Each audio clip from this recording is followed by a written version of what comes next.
बहू बीमार हुई तो पका के कौन देगा, तो मैके भेज दिया। हामिला हुई तो सारा काम करती रही और ज्यादा तबीयत बिगड़ी तो मैके भेज दिया। बच्चा पैदा हुआ तो केस कौन देखेगा, हॉस्पिटल कौन ले जाएगा, मैके की जिम्मेदारी है। और दर्श देने आ जाते हैं कि सास ससुर को माँ बाप समझो और नंदों को बहनों जैसा प्यार दो। किस बिना पे, जरा हमें भी तो बताएं। अपने घर की लड़कियों को अकेले बाजार ना भेजें, उनके साथ अपने घर के लोग जरूर भेजें। हालात से हम सभी वाकिफ हैं, पर्दे का भी एहतमाम हो।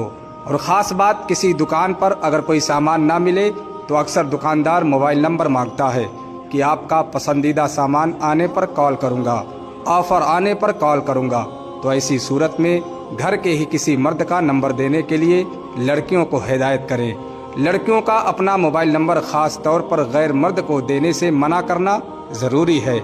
आप खुद समझदार हैं, इन तमाम चीज़ों से बात आगे बढ़ती है। आपके घर की लड़कियां आपके घर की इज्जत हैं, शान हैं, उन्हें कहीं लावारिस ना छोड़ें। हादसे घंटी बजाकर नहीं आते, बहुत सारे हादसे हो चुके हैं। बाखबर रहें, बेखबर नहीं। मैके से ईदी का इंतज़ार हर बेटी को होता है। वालिदैन जिंदा हों तो बेटी का मान रख लेते हैं। वालिदैन के बाद ऐसे बहुत कम भाई होते हैं जो ईदी भेजकर ससुराल में अपनी बहनों का मान बढ़ाते हैं। अल्लाह करीम सब बेटियों का मान सलामत रखे। परदेसी की ईद, माँ को नया सूट और जूते ले दिए, बहनों को नए सूट और चूड़ियाँ ले दी, छोटे भाई का कपड़ा और मोबाइल भी भेज दिया, लेकिन खुद ईद पढ़ी, खाना खाया और सो गए। कल फिर काम पे जाना है, ज़रा थकावट कम कर ले।